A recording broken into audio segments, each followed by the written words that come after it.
Hello, sixth graders. Thank you for coming to watch this video today.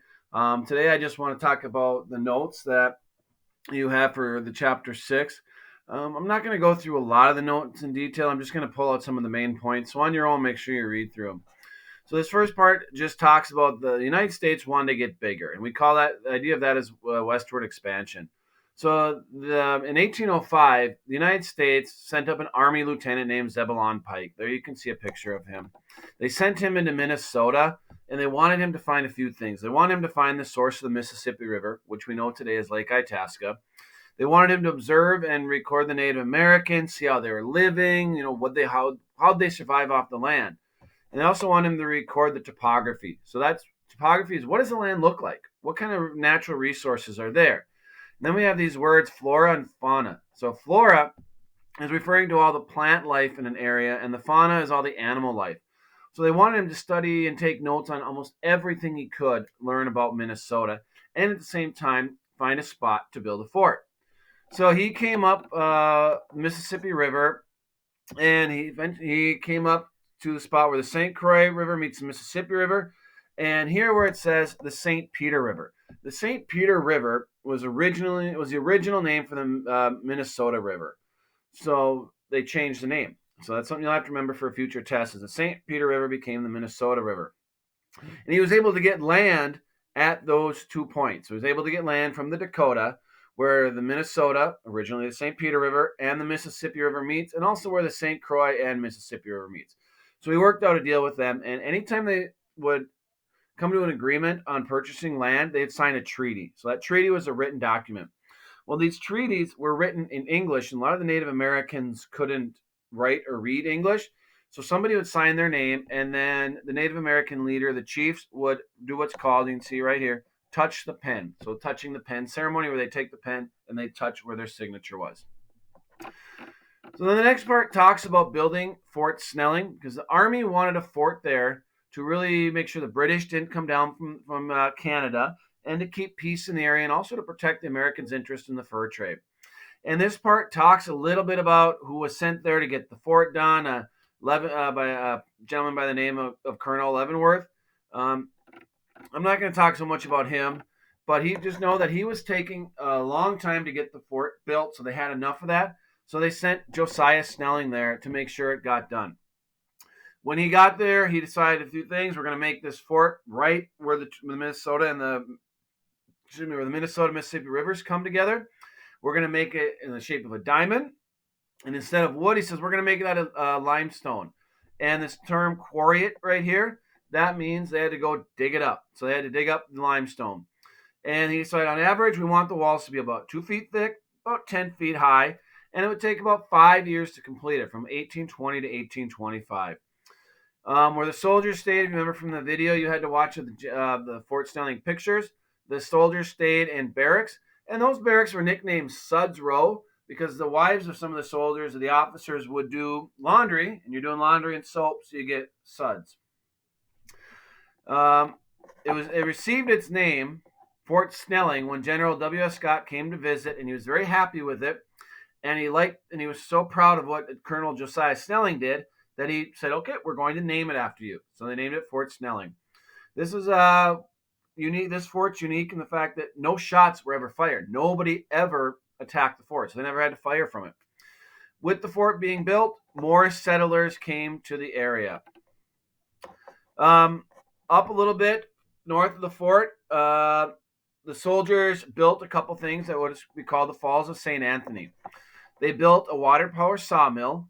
And so a sawmill is a place where you can take trees that are cut down, turn into nice lumber boards to be used, and also a grist mill. And a grist mill is basically you have two large stones that rub wheat in between them, creating flour, so turning wheat into flour. Enlisted soldiers, you were paid about $15 a day. A lot of them were foreigners, so they came from different countries, and they joined the army to get food and a place to stay. The United States was still in the middle of the fur trade at this time, and the United States government set up something called the United States Factory System. And that was the government's way of trying to make money in the fur trade. It wasn't really there to try to make profit. They didn't want to take advantage of the Indians, so they were hoping that by being fair and not really there focusing on just making a profit, that the Native Americans would rather come to them.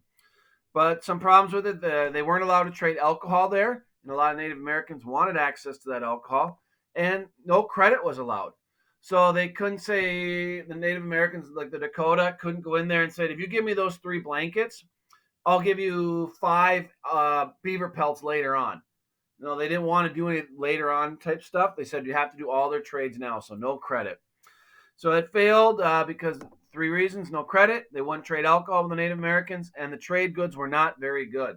So the United States factory system did not last very long at all. Also with the area, you're starting to see a new role in the government. This person is called the Indian agent. So as more people are coming to Minnesota, they'll need more land, and they're signing more treaties. And one thing under all these treaties is the United States government has to provide them annuities. And annuities are an annual payment, which means every year, of money and food. So as a job of the Indian agent, you can see that first bullet there, was to work as kind of the contact between the Native Americans and the U.S. government. So that was their role, to be the person in between those. You've seen that third one. It says most were bad and mediocre people, but there are a few good ones. So a lot of them were there just there for the money. They really didn't care a whole lot about the Native Americans they were working for. One of the good ones was Major Lawrence Tolliver. He came to Minnesota and he served for a few years, served in what is now Minnesota, northwestern Wisconsin, and Wisconsin. He worked hard to try to keep peace. He was married to a Dakota wife who was named Mary. He did a lot of trying to get land from the Dakota, but he was a good one. So I just want you to remember that Major Lawrence Tolliver was one of the good Indian agents that worked in Minnesota. Now this next part here, under Pig's Eye. As more and more settlers are coming to Minnesota because of the fort. So the fort was built. First group that comes in are your loggers, the people in the timber industry. They're cutting down all the trees. And then when the land is opened up, you're starting to see more farmers here. And eventually you're going to need cities. So 2 of the new settlers to the area are Mike McDonald and Pierre Parent. They built the saloon at the bottom of the cliffs below Fort Snelling. Problems arose, soldiers were having accidents, so they had to move the saloon to the other side. And then they started building to the other side of the river. And soon that settlement, starting with that saloon, which is basically like a bar or restaurant, started to get bigger. More buildings were set up around it. And they started calling this little settlement Pig's Eye, or Pig's Eye Landing. And they called it that because Parent only had one eye and it looked like a pig's eye, so that was his nickname, Pig's Eye. Eventually, Pig's Eye or Pig's Eye Landing would become St. Paul. And that got its name because of a gentleman who came here, a missionary named Father Gaultier. Missionary, somebody that's trying to get the Native Americans to switch religions or convert to Christianity. And he built the mission of St. Paul. As more and more settlers come to live in Pig's Eye Landing, they wanted to really change their name. They settled on changing Pig's Eye Landing to St. Paul. And around that same time is when the St. Peter River name was changed to the Minnesota River. And then the American Fur Company was another one of the last real big companies that was involved in the fur trade from the United States side. You can see here the natives had a difficult time with the settlers because they felt the land belonged to all to use. The Native Americans view land as something to live on, to survive, and it belongs to everybody.